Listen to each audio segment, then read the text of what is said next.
made it to Chiro Hustle. Sit back and learn from the greatest influencers in the profession on the world's #1 chiropractic podcast.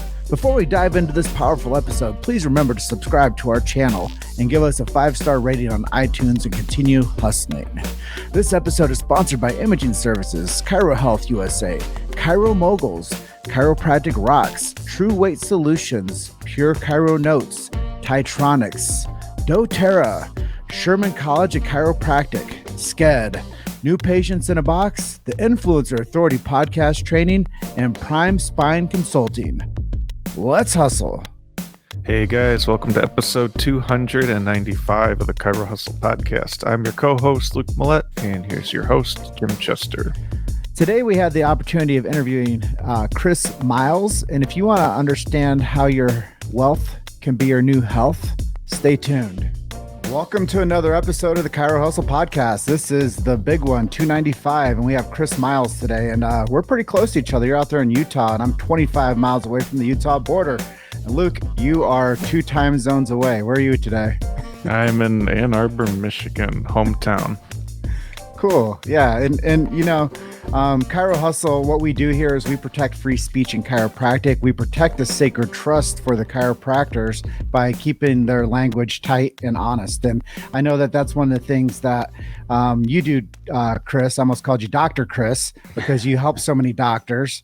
But you created a business called Money Ripples, and we'll talk more about that as we segue through the rest of our interview today. But let's talk chiropractic, and that's a big topic for us because our show's anchored for the chiropractors, and our audience are chiropractors, their patients, their colleagues.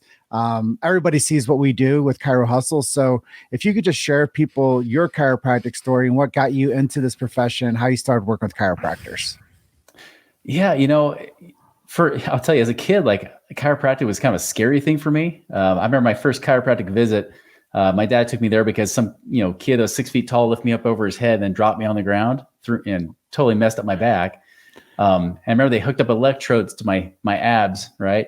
And turned that switch on and like it almost threw me off the table. I was like, what? And he's like, oh, is that too hard? I'm sorry, and horrible experience, right? I was scared to death. But I got back into the space again about 2009.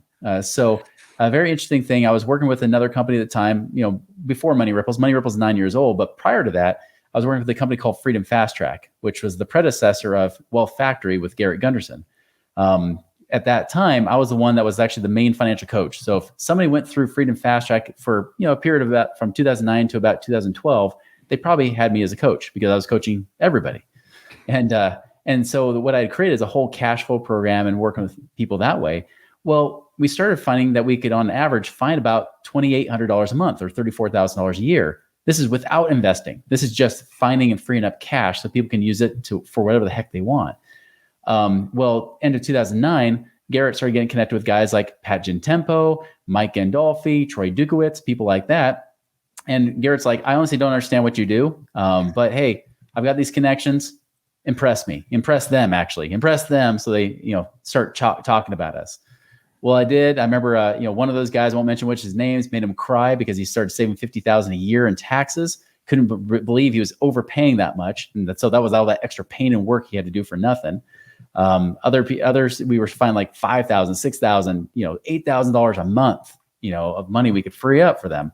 And again, before even investing in passive stuff, right? Just finding money and freeing it up in the business or the personal side. And so that started taking off. And then we just had this huge boom. And, 2010, we started booming in the chiropractic and dental spaces and having a ton of fun that way. Ended up working with over 300 chiropractors of that, period of time I was there with Freedom Fast Track. And then 2012, October 2012, launched on my own and created Money Ripples and said, hey, I'll stay out of the chiropractic and the dental space. I'll let you guys play there. I'll just go play in some other markets for a little while, and did that for some time. But like all things, nature just runs its course and comes right back to where it is, so that's why we're talking. Welcome back to the chiropractic space, Chris. That's right. Exactly.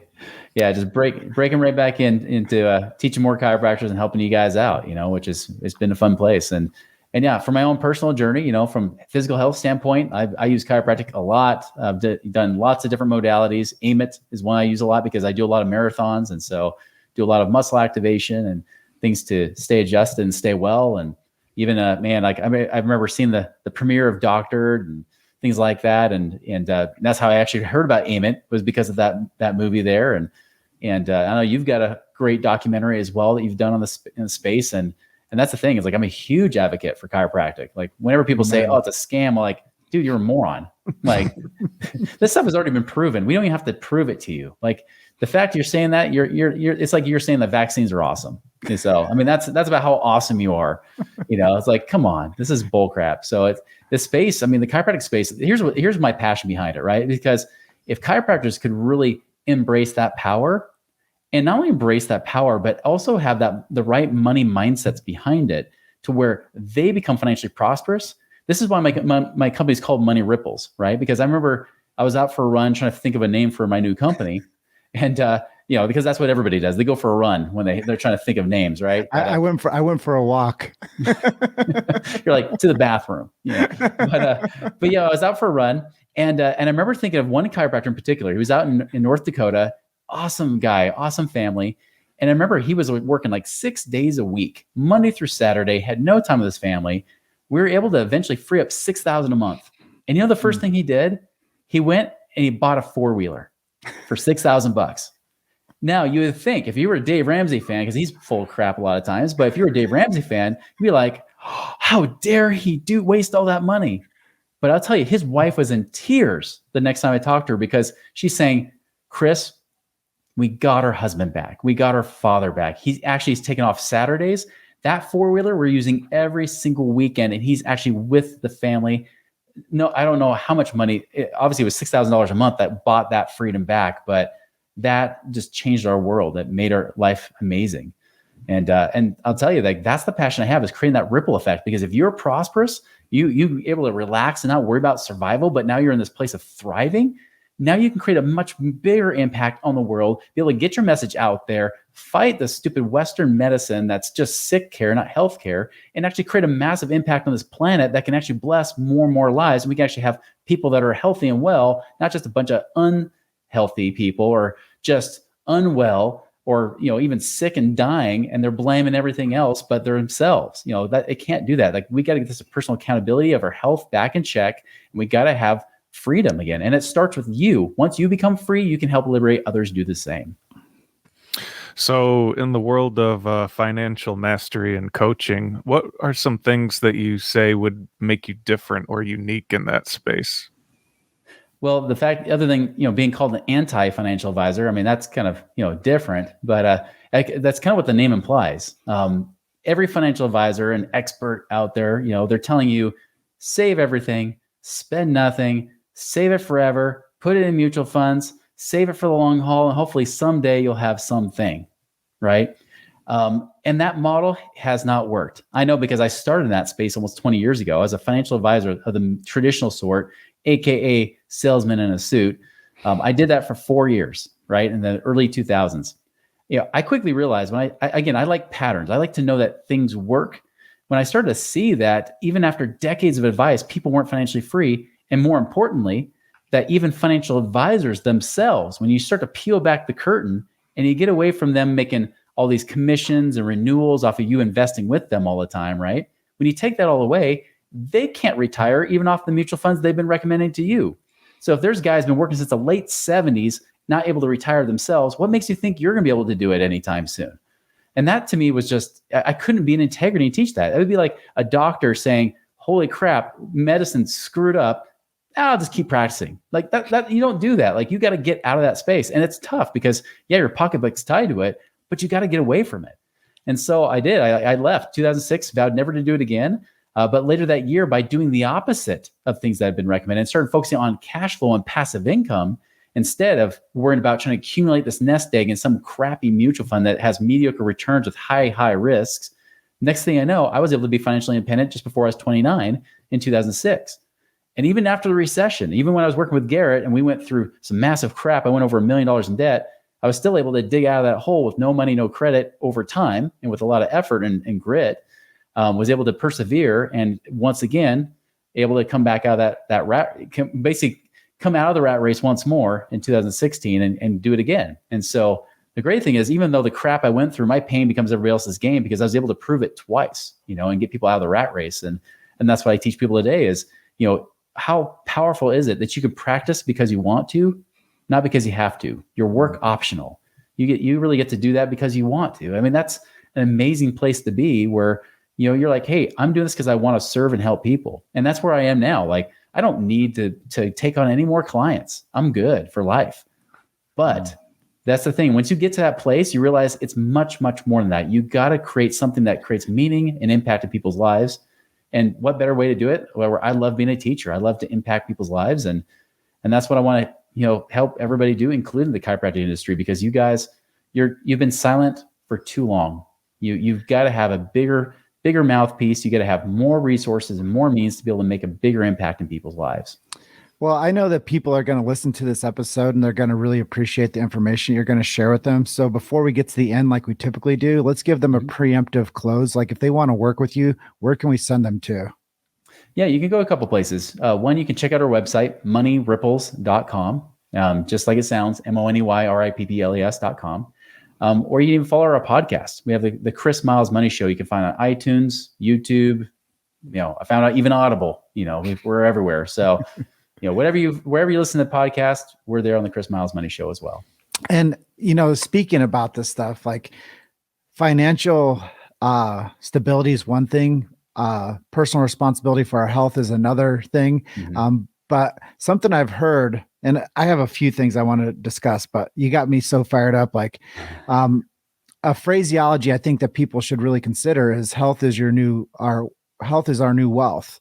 And there's no thing in this world, if you have, like you said, these nest eggs that are laying around that are just like, some static fund that we're building into, that's really not a healthy way to utilize your income and utilize your fluidity with your cash flow. And, that I can let you talk about being like the guy that can like talk the money side of it, but I can talk the health side of it. And there's a such thing in chiropractic called the golden handcuffs. And the golden handcuffs are, I have to be at work at all the time and I have to be attached to my table. If not, I'm not making money. And the golden handcuffs are something that a lot of chiropractors don't want to talk about because, like you said, they don't know how to free up $6,000 a month to go out there and buy a four-wheeler to have their weekends and their family back. And they're almost positioned in for the rest of their life that they have to have these golden handcuffs. Otherwise the bills won't get paid. So well, let's talk a little bit about how you free these people up from understanding that health is their new wealth, but also that the golden handcuffs is like old school. Mm-hmm. Yeah. It's just like the same struggles you have in chiropractic, right? I mean, really what we deal with are in parallel universes, because, you have to educate your patients way, way more than the actual work. I mean, doing the work is not hard. It's getting their mindset around it to where they not only believe it, but they actually act upon it. Like they're actually taking care of themselves in between your appointments so that they don't sabotage all the work you just did. Right.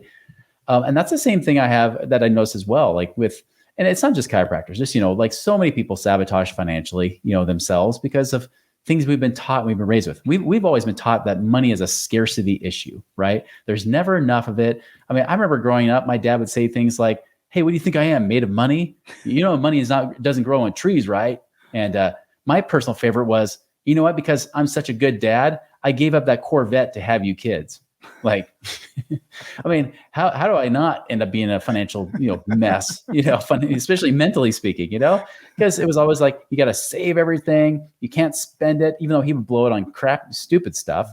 But still, he was like all about saving everything, While my mom was a free spirit, right? She was a professional artist trained by the same master painter that trained Bob Ross that paints the happy little trees and stuff, right?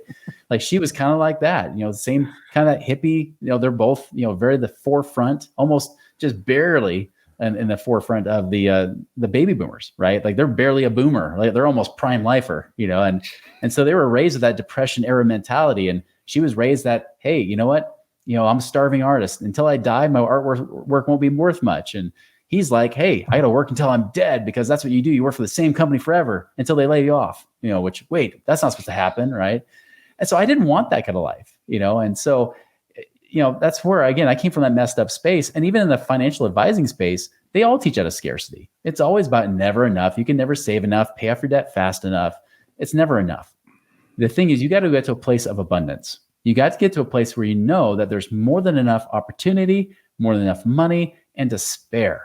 Right? There's more than enough. There's not even enough. There's not even competition. Heck, I could try to rip on Wealth Factory all day long, but what good would it do me? Because there's so many people to serve that the truth is neither of us can do it. Even though we got our unique things to do, there's not enough of us out there doing what we do. And so that's the point, right? Is that there's so much abundance out there. You got to live in that space. And so when I talk about money with people, and especially with chiropractors, a lot of times people are money monks, right? Where they think like, hey, I'm such a benevolent person. I'm going to sacrifice myself for your benefit, right? I'm just here to heal. I'm just here to serve. I'm not in it for the money, which is fine. That's great. I'm not either. But you know what? Money is sure awesome if you want to be not much about money, right? The very people that talk about they don't need money are often people that don't have money, right? Now I don't care. Like, money's not my motivator. It's the same thing. You can have that same beautiful motivation, but don't believe that that there's a scarcity world where it's a zero-sum game, where the only way for your patients to win is for you to lose, that you have to sacrifice yourself to be a martyr. You don't have to be that in the financial space. If you realize that, honestly, I can actually charge fair compensation for what I do because I offer great value, and where more value is offered, more compensation is required in return. Otherwise, they don't believe it. Now, I will tell you, the thing I found over the time of consulting lots and lots of people is that the more I charge people, the more they appreciate the service. That was a mind blower for me. And I've seen a lot of chiropractors, they have a hard time charging what they're worth, right? Not everybody. Like, some chiropractors, I'm like, good job. If I'm going to that chiropractor, I won't tell them, to raise their prices, of course, because I want to get a cheap deal. But I like when they don't value themselves, even though I value them more than they do. That's great. But the truth is that, most of you guys can charge way more and get higher profits out of your practice, and people will like it. I saw even the mortgage industry when I was doing mortgages. When I started charging the standard 1% origination versus trying to discount myself down to 1/4 or 0.5%, saying, hey, I'm here to serve you. The funny thing is, I got more referrals and more positive reviews from people that paid full price than those that paid a discounted price. Sounds weird. It seems counterintuitive, but it's true. Most of the things with money, again, AntiFinancial Advisor, right? Most of the things with money are not just counterintuitive, but they're pro common sense, right? There's laws and real natural laws behind it that make it work. You got to understand those natural laws first. Then the strategies that we implement, things to find and free up cash, whether we're talking about tracking money, but tracking from a place of abundance, not from a place of scarcity and hating money, things like tax strategies to free up cash, because, hey, you can have a home office, you can pay for 1 day a month and free up at least $5,000 a year in taxes, using the Augusta rule. Look it up. You pay your kids, now you can pay them even more than you used to be able to. I got 8 kids of a blended family. We could basically pay our kids $100,000 a year and it's tax free, versus paying myself, which would be a much higher tax bracket, right? There's things like that. There's ways to pay off debt or consolidate debt to reduce your expenses. That's a big way that guy freed up about $6,000 a month, is we consolidated his loans, got the payments as low as possible, even though it rolled into his house. And he's like, wait, that's 30 years. I'm like, doesn't matter. Trust me, this $6,000 a month, we can put somewhere else and make it work for you and pay you way more money than paying off that stupid low interest mortgage that you get a write off on anyways, right? So that's the kind of stuff and strategies that we talk about. You've made it to Chiro Hustle. Sit back and learn from the greatest influencers in the profession on the world's #1 chiropractic podcast. This episode is sponsored by Imaging Services, Chiro Health USA, Chiro Moguls, Chiropractic Rocks, True Weight Solutions, Pure Chiro Notes, Titronics, doTERRA, Sherman College of Chiropractic, SCED, New Patients in a Box, the Influencer Authority Podcast Training, and Prime Spine Consulting. Let's hustle. Well, before my next question, I just wanted to throw out a quick trivia fact. I don't know if you knew this, but did you know Bob Ross was actually a drill instructor? I heard that. Yeah. Later on, I found that out. And he started the painting show because he didn't want to yell at anyone anymore. That's talking about swinging the pendulum, isn't it? Yeah. But I know we don't have a ton of time together, so I wanted to ask this really important question. What are top 3 things that chiropractors can do right now, like right after this episode, to maybe free up some cash or to help their financial situation a little bit more? Yeah, I just mentioned one. Well, I mentioned a few of them, of course, but I'll go back and mention a few of these and then add some more. One is track your money, right? But don't do it from a place of scarcity or from fear or thinking that somehow that's a judgment on you. Look at it purely from a non-emotional, non-judgmental space, right? Just say, this is where I am. Because you can't get a point Z if you don't know where point A is. This is why you guys do results. This is why you do assessments. This is why some of you guys might use x-rays or use different types of techniques to see, maybe you use like the substation, right? Whatever you're using, you got to get an analysis of where you are and then where you're trying to go. So you got to understand where you are, and that's starting to track your money. Don't worry about budgets. Budgets are a second step. They're not the first step. The first step is start to track your money, both in the business, in the practice, as well as at home. Look at expenses and income. Don't just hyper-focus on expenses. That's what everybody does, but look at expenses and income and see where are ways we can improve on either. Look at your expenses and say which ones aren't productive for me. Which ones are really destructive. I remember there was one doc, and it blew, obviously none of us are perfect, right? But this doc was like a raging alcoholic. Like this guy was spending $600 a month on alcohol. And he's like, honestly, this one's a destructive expense for me. And his wife's like, that's a double D for double destructive. She's like, that's ruining our family's life and marriage. Let's get it down. I said, well, let's not cut it to 0, right? Because that's ridiculous. That's hard to believe. Let's at least maybe get down to $100 or $200 a month. That'll save at least $400 a month. Let's do that. Just little steps, track what you're spending on eating stuff. By the way, food, I don't judge that much because I eat all organics type stuff. We spend way over $1,000 a month. So when I see over $1,000 for chiropractor, I'm like, good for you. Unless you're a family of 2, then I'm like, okay, what are you spending on really? But if you're doing organic and you're doing the stuff you're supposed to be doing, great, invest in that health. So again, it's not from a place of judgment, just looking for those money leaks, right? So that's 1. 2 is I would look at your debt. I mean, do you have debts that, don't worry about interest rates. Don't worry about balances, even those student loans. Don't worry about that stuff. Use actually a formula I created back in 2008 when I was going through my big mess. It's called the cash flow index. If you guys have followed Garrett, he's still using my formula today. The cash flow index is you take the balance of the loan divided by the minimum monthly payment, and you'll get a number. You'll get this index number, right? The lower the number, the more we want to pay it off. The higher the number, the more we don't want to touch it. We don't want to put any extra money towards it or anything. The higher the number is good. In fact, if we can get them all to high numbers, and high numbers means like, this is like over 100, you're doing great. Low numbers would be if it's less than about a 40, right? So for example, I tell people like, well, look at this. If you have a credit card that's $10,000 and then a car loan is $10,000, naturally Dave Ramsey is going to say, pay off the credit card, right? But what if that credit card at $10,000 was a payment of $200 a month? And the car loan for $10,000 is a payment of $500 a month.